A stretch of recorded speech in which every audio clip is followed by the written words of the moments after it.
ஆண்டவர் யோசுவாவை பார்த்து சொன்னார், நீ உயிரோடு இருக்கும் நாளெல்லாம் ஒருவனும் உனக்கு முன்பாக எதிர்த்து நிற்பதில்லை. நான் மோசையோடு இருந்தது போல உன்னோடும் இருப்பேன். நான் உன்னை விட்டு விலகுவதும் இல்லை, உன்னை கைவிடுவதும் இல்லை. பலம் கொண்டு திடமனதாயிரு, சோர்ந்து போகாதே. உன் ஆண்டவர் உன்னோடு கூட இருக்கிறார், உன்னை அழைத்தவர் உன்னோடு கூட இருக்கிறார். As I was with Moses, I will be with you. Do not be worried.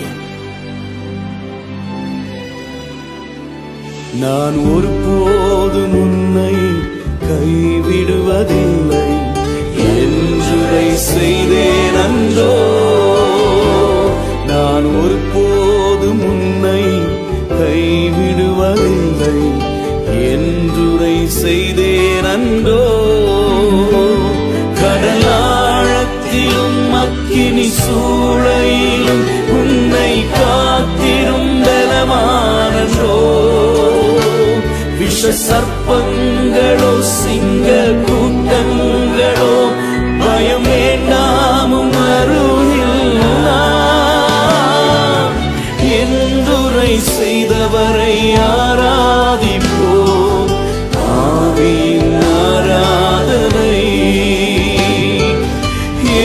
அருமையான நண்பரே, எங்கே போவது என்ன செய்வது என்று வழி தெரியாமல் திக்கற்ற நிலைமையிலே ஆகாரை போல வனாந்தரத்திலே அலைந்து கொண்டிருக்கிறீர்களோ, ஆண்டவர் சொல்கிறார் உங்களை பார்த்து, நான் உலகத்தின் முடிவு பரியந்தம் உங்களோடு கூட இருப்பேன்.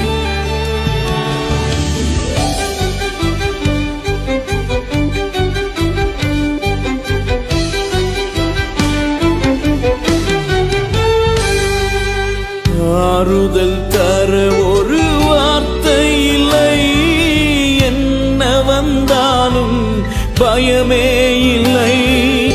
மாறாத இயேசு உண்டெனக்கு, மனது ஒரு போதும் கலங்கவில்லையே. ஏழை எனக்கு அடைக்கலமே, அவர் புயலில் என் கண்மலையே. உன் தேவனாயிருக்கிற கர்த்தனாகிய நான் உன் வலதுகையை பிடித்து பயப்படாதே, நான் உனக்கு துணை நிற்கிறேன் என்று சொல்லுகிறார். யாக்கோப் என்னும் சிறு பூச்சியே, இஸ்ரவேலின் சிறு கூட்டமே, பயப்படாதே, நான் உனக்கு துணை நிற்கிறேன் என்று சேனைகளின் கர்த்தர் சொல்லுகிறார். அவர் நெறிந்த நாணலை முறியாமலும் மங்கி எரிகின்றதான திரியை அணையாமலும் இருக்கிற தெய்வம். அவர் உன்னோடு கூட இருக்கிறார். உன் வாழ்க்கையில் அற்புதம் நிச்சயம். Receive your miracle.